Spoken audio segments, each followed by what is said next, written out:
இங்கே கொடுக்கக்கூடிய தகவல் எல்லாமே பார்த்தீங்கன்னா எஜுகேஷனல் பர்பஸ் மட்டுமே. வீடியோக்குள்ளே போகிறதுக்கு முன்னாடி டிஸ்க்ளைமர் ரீட் பண்ணிக்கோங்க. Good morning all silver and gold members. So இன்றைக்கி நம்மளுடைய ப்ராபபிலிட்டி ஆஃப் சான்சஸ் நிஃப்டியில் இருக்குமா இல்லையா அப்படிங்கிறத பார்த்துடலாம். ஸோ அதை ஸ்டார்ட் பண்ணுறதுக்கு முன்னாடி இப்போதைக்கு மார்க்கெட்டில் கிஃப்ட் நிஃப்டி அப்படிங்கிறது 24,950 அரௌண்டில் ட்ரேட் ஆகிட்டு இருக்கு. ஸோ இன்னையோட ஓப்பன் அப்படிங்கிறது 25,015 நியரஸ்ட்டில் அப்படிங்கிறத நம்ம மறந்துட வேண்டாம். ஓகேங்களா? ஓகே. ஸோ இப்போ நம்ம என்ன பண்ண போகிறோம், எக்ஸாக்டாக இப்போ நிஃப்டி சார்ட் எடுத்து பார்க்க போகிறோம். ஸோ நிஃப்டியில் வந்து பார்த்தீங்கன்னா இது ஒரு ஃப்ரீ ஜோனாக தான் இருந்துச்சு நேற்றுமே. ஸோ ஆல்மோஸ்ட் வந்து அது கவர் ஆகிறதுக்கு என்ன ப்ராபபிலிட்டி இருந்துச்சோ அது நடந்துகிட்டு இருந்தது. இப்போது மார்க்கெட்டோட ட்ரெண்டு அப்படிங்கிறது ஸ்டில் புல் தான், டவுட்டே வேண்டாம். இது ப்ரீவியஸ் டேவோடைய ஹை லோ அதுக்கு பிட்வீனில் ஓப்பன் ட்ரெண்டு கண்டினியூஷன் ஆச்சு. இப்போ இன்றைக்கான மார்க்கெட்டுமே ப்ரீவியஸ் டேவோட ஹைக்கு லோக்கு பிட்வீனில் ஓப்பன் ஆகிறதுக்கான வாய்ப்பு அப்படிங்கிறது கொஞ்சம் அதிகமாக இருக்குது. ஓகேங்களா? ஸோ அப்போ ஸ்டில் மார்க்கெட்டோட ட்ரெண்டு கண்டினியூஸ் ஆகிறதுக்கான வாய்ப்பும் இருக்குது. ரெண்டாவது, இன்றைக்கான key levels, ATM strike prices, close price இது எல்லாமே எங்கே இருக்குது அப்படிங்கிறத தெரிஞ்சுக்கிட்டோம் அப்படின்னா இன்னுமே ஹை ப்ராபபிலிட்டி எங்கே இருக்குது அப்படிங்கிறத நம்ம ஃபைண்ட் அவுட் பண்ண முடியும். இப்போ இந்த இடத்துல பார்த்தீங்கன்னா 25,000, 24,975 கீ லெவல்ஸ், 24,980 அப்படிங்கிறது ப்ரீவியஸோட க்ளோஸ். அப்போது நேற்று எப்படி மார்க்கெட் இங்கேருந்து இவ்வளோ தூரம் அப்சைடு போகிறதுக்கு வந்து இந்த 3 விதமான லெவல்ஸும் லோயர் சைடு இருந்ததோ அதே போல் இப்போ அப்பர் சைடில் இருக்குது. ஓகேங்களா? ஸோ அப்போது இந்த வாரத்தில் ஆக்சுவலாக பார்த்தீங்கன்னா இந்த வெள்ளிக்கிழமை மார்க்கெட்டு ஒரு இல்லாமல் போச்சு நம்மளுக்கு. கரெக்டுங்களா?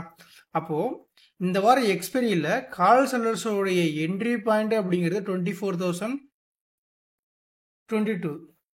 அதே போல் இந்த வாரத்தில் புட் செல்லர்ஸோட என்ட்ரி பாயிண்ட் அப்படின்னு பார்க்கும்போது ஸ்பாட்டில் 24,852. சினாரியோ தெரியுங்களா? கிட்டத்தட்ட இது கால் செல்லர்ஸோட என்ட்ரி பாயிண்ட் ஆகும், இது புட் செல்லர்ஸோட என்ட்ரி பாயிண்ட் தான் நம்மளுக்கு ஷோ ஆகுது. கிட்டத்தட்ட ஒரு 169 பாயிண்ட் தான் இந்த வாரத்துக்கான ரேஞ்சஸாகவே நம்மளுக்கு இப்போ ட்ரேட் ஆகிட்டு இருக்கு. ஓகேங்களா? இப்போது இது ரொம்ப ரொம்ப ஸ்ட்ராங்காக இருக்குது மார்க்கெட்டில். ஏன்னா இந்த பிளேசஸ் எப்போல்லாம் மார்க்கெட் வருதோ அங்கெல்லாம் வந்து புட் செல்லர்ஸ் வந்து பயங்கரமாக அவங்களுடைய செல்லிங் பண்ணியிருக்காங்க. அதே போல் இந்த பிளேசஸ் அப்படிங்கிறது கால் செல்லர் செல்லிங் பண்ணியிருக்காங்க. கரெக்டுங்களா? இது புட் செல்லர்ஸோட செல்லிங் பக்கத்தில் இருந்து மார்க்கெட் வந்து கால் செல்லர்ஸ் ப்ராஃபிட் புக்கிங் பண்ணாங்க. இப்போ கால் செல்லர்ஸோட பக்கத்தில் மார்க்கெட் ட்ரேட் ஆகிட்டு இருக்கு. அப்போ புட் செல்லர்ஸ் நீங்கள் ப்ராஃபிட் புக் பண்ண வாய்ப்பு இருக்கா அப்படிங்கிறத பார்த்துடலாம். ஓகேங்களா? சரிங்க. அப்போ இன்னையோட மார்க்கெட் கண்டிஷன்ஸ் பார்க்கும்போது மார்க்கெட் அப்படிங்கிறது இந்த லெவல்ஸ்க்கு அப்பர் சைடில் இருந்துச்சுன்னா இந்த 76 பாயிண்ட்ஸ் தான் நம்மளுக்கான டார்கெட் பாயிண்டாக இருக்குது. இந்த லெவல்ஸ்க்கு அப்பர் சைடு இருக்கும் போது இந்த 76 அப்படிங்கிறது நம்மளுக்கான ஒரு கால் செல்லர்ஸ்க்கான ப்ராஃபிட் புக்கிங்கே வரும். இன்கேஸ் இந்த லெவல்ஸுக்கு அப்பர் சைடு மார்க்கெட் போகவே இல்லை அப்படின்னா இங்கேருந்து மார்க்கெட் கீழே வரும். இப்படி கீழே வரக்கூடியது பார்த்தீங்கன்னா புட் செல்லர்ஸோட ப்ராஃபிட் புக்கிங்க வரதுக்கான வாய்ப்பாக இருக்குது. ஓகேங்களா? ஸோ ரேஞ்சஸ் பார்த்தீங்கன்னா உங்களுக்கே தெரியும். நேற்று ஒரு 100 பாயிண்ட் ரேஞ்சஸில் ட்ரேட் ஆகிட்டு இருந்தான் லோ டு ஹை. இன்றைக்கி மேலே ஒரு 70 கீழே ஒரு 50ங்கிற மாதிரி தான் ரேஞ்சஸ் இருக்குது. இதை வந்து நம்ம எப்படி பார்க்க போகிறோம்? நேற்று கூட ஒருத்தர் அழகாக கமெண்ட் பண்ணியிருந்தார். என்ன போட்டிருந்தாரு அப்படின்னு கேட்டிங்கன்னா, நான் ஈவினிங் அதை பற்றி டிஸ்கஸ் பண்ணுவோம். சரி, அப்போ அடுத்த கல்வெட்டு ரெடியாக ப்ரோ அப்படின்னு கேட்டுறாதீங்க. கண்டிப்பாக சாட்டர்டே ரெடி தான். இப்போது நம்மளோட ஸ்னைப்பர் தியரி கான்செப்ட் எப்படி பார்க்கும்போது மார்க்கெட் மேலே தான் போக போகுது. இட் மீன்ஸ் கால் செல்லர்ஸ் அவங்களோட ப்ராஃபிட்டை புக் பண்ண போகிறாங்க அப்படின்னா புட் செல்லர்ஸ் கண்டிப்பாக பார்த்தீங்கன்னா இப்போ இந்த இடத்த நல்லா நோட் பண்ணிக்கோங்க. 75 to 38ங்கிற லெவல்ஸ் இருக்குது பார்த்தீங்களா? இங்கேருந்து இங்கே வரும்போது இப்போ என்ன பண்ணலாம் அப்படின்னா இவனோட ப்ராஃபிட் புக்கிங் ஸ்டார்ட் பண்ணலாம். ஓகேங்களா? இவன் ப்ராஃபிட் புக்கிங் ஸ்டார்ட் பண்ணும்போது பார்த்தீங்கன்னா உங்களுக்கு ஆல்ரெடி நம்மளுக்கு 36 அபோவில் தான் ட்ரேட் ஆகிட்டு இருக்கு. ஸோ என்ன ஆகலாம், எனக்கு 47.64 அப்படியே ஹை வந்துருச்சு. கரெக்டுங்களா? இது ஒரு டார்கெட் அடிக்கிறதுக்கு வாய்ப்பு இருக்குது. எப்போது க்ளோஸ் பிலோ இருக்கும்போது மேபி போகலாம், மேபி தான். ஆனால் எனக்கு பொறுத்த வரைக்கும் எப்பவுமே பார்த்தீங்கன்னா இந்த 75 பிலோ இருக்கும்போது இவன் மேலே அது சடன்லி ஸ்பைக்கும் அடிக்கலாம். இல்லை இவனை நீங்கள் ஃபோக்கஸ் பண்ணுறத விட என்ன பண்ணிட்டு போயிடலாம் அப்படின்னா ஏடிஎம் க்ளோஸ் அபோவ் இருக்கானா அப்படிங்கிறத ஸ்ட்ராங்காக பார்த்துக்கிட்டு நீங்கள் அடிக்கலாம். நேரத்தில் பார்த்தீங்கன்னா ஃபர்ஸ்ட் ஒரு சைட் வைஸ் மாதிரி ப்ராபபிலிட்டி இருந்துச்சுல, அதனால் இதுவே மார்க்கெட் புட்டோட ப்ராஃபிட் புக்கிங் வரப்போகுது அப்படின்னா 78 பிலோ இருக்கும்போது கண்டிப்பாக இவனோட ப்ராஃபிட் புக்கிங் போடுறதுக்கான வாய்ப்பு கொஞ்சம் அதிகமாக இருக்குது இன்னைக்கு டேட்டில். ஓகேங்களா? புட் செல்லர்ஸோட ப்ராஃபிட் புக்கிங் பண்ணுறதுக்கான வாய்ப்பு கொஞ்சம் அதிகமாக இருக்குது. அது எப்படி ப்ரோ சொல்கிறீங்கன்னா அதுக்கு முன்னாடி ஒரு சில விஷயங்கள்லாம் சொன்னோம் பார்த்தீங்களா? இந்த பிளேஸ் அதெல்லாம் நோட் பண்ணி இங்கேருந்து மார்க்கெட் போனதுக்கான ரீசனும் இங்கேருந்து ஏன் மார்க்கெட் கீழே வரணும் அப்படிங்கிறதுக்கான ரீசனும் சொன்னோம்ல, அதெல்லாம் கம்பைன் பண்ணி பாருங்கள். ஸோ மார்க்கெட்டோட ட்ரெண்டு ஒரு ஸ்ட்ராங்கான புல்லிஷ் 5 மினிட்ஸில் இருக்குது. 1 ஹவர் சார்ட்டில் வந்து ஃபஸ்ட் டைம் ஒரு ஹை பிரேக் அவுட் பண்ணிட்டு செல்லிங் எடுத்து சில டவுன் கொடுத்துருக்கு. ஸோ இன்னும் ஓப்பனாக சொன்னால் இது வந்து ஒரு பெரிய ரேஞ்சஸாகவும் மார்க்கெட்டில் இருக்குது. ஓகேங்களா? அப்போ இதுக்குள்ளேயே மார்க்கெட் ட்ரேட் ஆகிற வரைக்கும் ப்ராஃபிட் புக்கிங் தான் நடக்கும். இதை பிரேக் டவுனோ பிரேக் அப்போ பண்ணால் மட்டும்தான் பேனிக்காக மாறும் அப்படிங்கிறது வந்து நான் பதிவு பண்ணிக்கிறேன். ஸோ இன்றைக்கான மார்க்கெட் அப்படிங்கிறது வழக்கம் போல தான். ப்ராப்பரான என்ட்ரி கிடைக்கலாம், நோ ட்ரேடு தான். ஓப்பனிங்லேயே எல்லாமே க்ளோஸ்பில் போயிட்டான்னா விட்டுருங்க, நம்ம ட்ரேடே எனக்கு பண்ண வேண்டாம் இல்லைங்களா? நேற்று மாதிரி இன்றைக்கி மார்க்கெட் விட்டுடலாம் ப்ரோ. இப்படியே மாதிரி டெய்லி விட்டுட்டே ப்ரோ என்ன ப்ரோ பண்ணேன்? சைக்காலஜி ஸ்ட்ராங்காக இருக்கும் ப்ரோ. எல்லா நாளும் ட்ரேட் பண்ணி ப்ராஃபிட் பண்ணுங்கிறத விட நம்மளுக்கான ப்ராப்பரான செட்டப் எடுக்கும் ட்ரேட் பண்ணி ப்ராஃபிட் பண்ணிக்கலாம். ஓகேங்களா? Thank you. Good evening all. So pre chart analysis video பார்த்துருப்பீங்க. ஸோ நம்ம என்ன மாதிரி டிஸ்கஷன் பண்ணியிருந்தோம், தென் போஸ்ட் மார்க்கெட்டில் நம்ம சொன்னது நடந்திருக்கா இல்லை சொல்லாது நடந்திருக்கா அப்படிங்கிறத பார்த்துட்டு நேற்று ஒரு அழகான கமெண்ட் வந்ததில்ல, ஸோ பிக் ப்ராஃபிட் மட்டும் போடுறீங்க, பிக் லாஸஸ் போட மாட்டேங்கிங்க. ஸோ அதை பற்றி நம்ம பேச போகிறதில்ல. பட் இருந்தாலும் வீடியோ எண்டிங்கில் அதுக்கான ஒரு ஆன்சர் அப்படிங்கிறது கண்டிப்பாக கொடுக்க தான் போகிறோம். ஸோ நிறையா எப்படி சொல்ல நெகட்டிவ் கமெண்ட்ஸ் அப்படின்னு வந்தால் பிரச்சனை இல்லை. யாராவது ஒருத்தங்க 2 பேர் வராங்கன்னா சரி அரைகுறை அறிவாளிகள் அப்படிங்கிறத நம்ம முடிவு பண்ணிட்டு போயிடுவோம். பட் இருந்தாலும் இந்த வீடியோ எண்டில் வந்து அதுக்கான ஒரு ரெஸ்பான்ஸ் நம்ம கொடுத்துருவோம். ஓகேங்களா? ஓகே. ஸோ இப்போ இதில் வந்து பார்த்துக்கிட்டிங்கன்னா நம்ம இன்னைக்கு எக்ஸ்பெக்டேஷன் என்ன அப்படின்னு கேட்டிங்கன்னா, ஃபர்ஸ்ட் ஒரு விஷயத்த சொல்லியிருந்தோம். மார்க்கெட் இந்த ரேஞ்சில் ஸ்ட்ராங்காக இருக்குது. இதுக்கு கீழே இருக்கும்போது ஒரு 50 பாயிண்ட் டவுன் சைடும், மேலே இருக்கும்போது ஒரு 76 பாயிண்ட் அப் சைடும் போகிறதுக்கான வாய்ப்பு இருக்குது அப்படிங்கிறத சொல்லியிருந்தோம். கரெக்டுங்களா? க்ளோஸ் பாயிண்ட் இருந்து நான் மென்ஷன் பண்ணி சொல்கிறேன். க்ளோஸ் பாயிண்ட் இருந்து இங்கே உங்களுக்கு ஒரு 50 பாயிண்ட்டும், இந்த 25,000 ரேஞ்சஸ்க்கு மேலே இருக்கும்போது ஒரு 70 பாயிண்ட்டும் போகிறதுக்கான வாய்ப்பாக இருக்குது அப்படிங்கிறத காலையில் வீடியோவில் சொல்லியிருந்தோம்.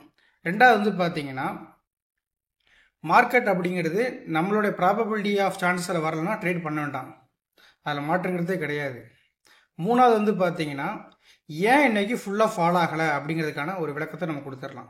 ஓகேங்களா? ஓகே. ஸோ ஃபஸ்ட்டு வந்து பார்த்தீங்கன்னா மார்க்கெட் ஓப்பன் ஆனதுக்கப்புறம் ஒரு 5 மினிட்ஸ் கேண்டிலே வந்து பெரிய பேரு. ஓகேங்களா? ஸோ இதை பார்த்தோன்னே நிறையா நினச்சோமா அப்போ மார்க்கெட் கீழே தான் விழப்போகுது அப்படின்னு நினச்சிருப்பீங்க. ஸோ மார்க்கெட் கீழே போகணும் அப்படின்னா கால் செல்லர் மார்க்கெட்டில் ஸ்ட்ராங்காக இருக்கணும். அப்போ அந்த கால் செல்லர்ஸ் மார்க்கெட்டில் ஸ்ட்ராங்காக இருக்காங்க அப்படிங்கிறத எதை வச்சு நீங்கள் கண்டுபிடிப்பீங்க? ரொம்ப சிம்பிள். கால் ஆப்ஷனோட ப்ரீமியம் ஸ்னைப்பர் தியரி பாயிண்ட்டுக்கு கீழே போயிருக்கான் பார்ப்பீங்க, போகலை. அப்போ இது வந்து உங்களுக்கு பார்த்தீங்கன்னா இது கீழே போகலை. அப்போ இதுக்கு கீழே போகலைன்னா எப்படிங்க இங்கே கால் செல்லர் ஸ்ட்ராங்குங்கிறத எடுக்க முடியும் இல்லைங்களா? அப்போ 25,000 ஆல்மோஸ்ட் மார்க்கெட் எவ்வளோ தூரம் கீழே விழுந்திருக்கான் நோட் பண்ணி பாருங்கள். 25,000 கிட்டத்தட்ட ஒரு 71 பாயிண்ட் மார்க்கெட் கீழே போயுமே 25,000 கால் செல்லர்ஸ் அப்படிங்கிறவங்க மார்க்கெட்டில் டாமினேஷன் அப்படிங்கிறது வரலைங்கிறது தெரிஞ்சுக்கிச்சா? சரி ப்ரோ, டாமினேஷன் வரலை, அப்போ அதுக்கு முன்னாடி உங்கள் ப்ராஃபிட் புக் பண்ணிட்டாங்களா, போக முடியாதா அப்படின்னு கேட்டிங்கன்னா இந்த க்ளோஸ் டு ஸ்னைப்பர் வரக்கூடிய டிஸ்டன்ஸ் தாங்க உன்னால் ப்ராஃபிட் புக்கிங் பண்ண முடியும். அப்போ இது நியரஸ்ட்டில் வந்துட்டாலோ இல்லை அதை பிரேக் டவுன் பண்ணிட்டாலோ அதுக்கான ப்ராபபிலிட்டிஸ் தான் நம்ம ட்ரேட் பண்ணுற மாதிரி இருக்கும். அப்போ இன்னைக்கு வந்து பிரேக் டவுன் லோயர் சைட் நடக்கவே இல்லை. கரெக்டுங்களா? அப்போ எகைன் எனக்கு என்ன பண்ணிட்டா மார்க்கெட்டிங்கிறது சடன்லி ரிவர்ஸ் ஆன மாதிரி ஒரு சினாரியோ எல்லாத்துக்குமே தெரிஞ்சிருக்கும். சடன்லி ரிவர்ஸில் ஆயாச்சு. ஸோ இந்த ரிவர்ஸில் ஆனதுக்கப்புறம் பார்த்தீங்கன்னா இங்கே அப்பர் சைடு பிரேக் டவுன் பண்ணியாச்சு. அதுக்கப்புறம் அதுக்கு மேலே மார்க்கெட் நிற்க ஆரம்பிச்சிட்டோம். கிட்டத்தட்ட பார்த்தீங்கன்னா ஒரு 11 o'clock மார்க்கெட் அழகாக பில் பேக் அப்படிங்கிறது கொடுத்தாச்சு. அதே 11 o'clock பார்த்தீங்கன்னா நம்ம இங்கே வந்துடலாம். இப்போ இவன் க்ளோஸுக்கு பிலோ வந்தாச்சுங்க. அப்போ க்ளோஸ் டு ஸ்னைப்பர் போகக்கூடிய டிஸ்டன்ஸை நம்ம என்ன பண்ணலாம், ட்ரேட் அப்படிங்கிறது பண்ணலாம். க்ளோஸ் டு ஸ்னைப்பர் டிஸ்டன்ஸுங்க நம்ம ட்ரேடு பண்ணலாம். அப்போது இவன் க்ளோஸ்க்கு மேலே வரலாம். இன்றைக்கி வந்து நான் ஆல்ரெடி சொல்லிட்டோம், இவனுடைய ப்ரீவியஸோட க்ளோஸ் அப்போ வேறு ஏதாவது இருக்கட்டும் அப்படிங்கிற விஷயத்த சொல்லியிருந்தோமா? கரெக்டாக பார்த்தீங்கன்னா அந்த க்ளோஸ் டு ஹை தான் இன்றைக்கான ப்ராபபிலிட்டி ஆஃப் சான்சஸ். ஆனால் எவ்வளோ ஸ்பைக்கும் பாருங்க இந்த இடத்துல எல்லாமே. அதனால தான் காலையில் 4வது ஒரு விஷயத்த சொல்லியிருந்தோம், ஒருவேளை நேற்று மாதிரி மார்க்கெட் ட்ரெண்ட்ஸை விட்டுருங்க அப்படிங்கிற விஷயத்த சொல்லியிருந்தோம். ஏன் இதெல்லாம் நடக்குது அப்படின்னு கேட்டிங்கன்னா டைம் வேல்யூங்க மார்க்கெட்டில். ஸோ அந்த டைம் வேல்யூ எப்படி கண்டுபிடிக்கிறீங்க அப்படின்னு கேட்டிங்கன்னா அதை கண்டுபிடிக்க ஒன்றும் பெரிய சூத்திரமாக கிடையாது, சிம்பிள் தான். இப்போது 2 ஓடிஎம்மோட ப்ரீமியம் வேல்யூ 38 இருக்குது.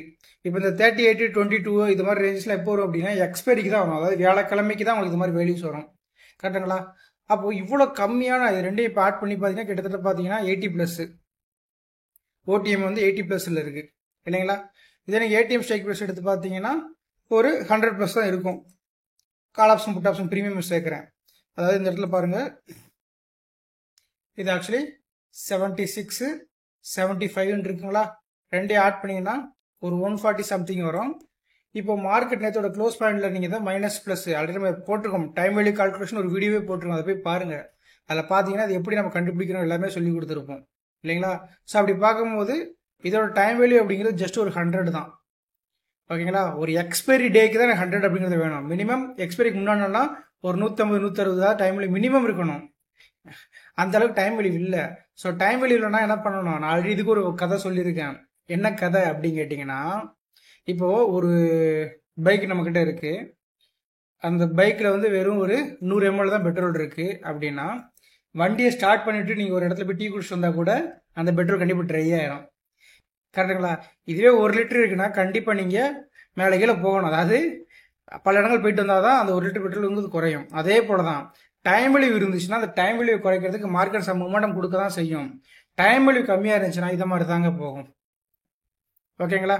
ஐடியா புரிஞ்சுன்னா அப்போ மூமெண்டம் அப்படிங்கிறது வேணும் அப்படின்னா டைம் வேல்யூ அப்படிங்கிறது ஒரு கீ பாயிண்ட்ஸாக இருக்கும் மார்க்கெட்லங்கிறத நம்ம தெளிவுபடுத்திக்கிட்டோம். ஓகே. ஸோ இப்போ நம்மளுடைய கமெண்ட் செக்ஷனுக்கான ஒரு ரெஸ்பான்ஸ் வீடியோ பார்த்துட்டு ஸோ இந்த வீடியோ இதோட முடிக்கிறோம். நாளைக்கு அப்படிங்கிறது ஸோ 10K ஸ்பெஷல் வீடியோவில் ஒரு ஃபர்ஸ்ட் பார்ட் அப்படிங்கிறது வரப்போகுது. இந்த இது என்ன அப்படின்னு கேட்டிங்கன்னா, ஸோ ஆல்ரெடி நிறையா இந்த விஷயத்தை பேசியிருப்பாங்க. நாளைக்கு பாருங்க. தேங்க்யூ. உனக்கு என்னப்பா, நீ பைத்தியம், நீ என்ன வேணாலும் பேசலாம். அமுகு டுமுகள் அமால் டுமால், அமுகு டுமுகள் அமால் டுமால்.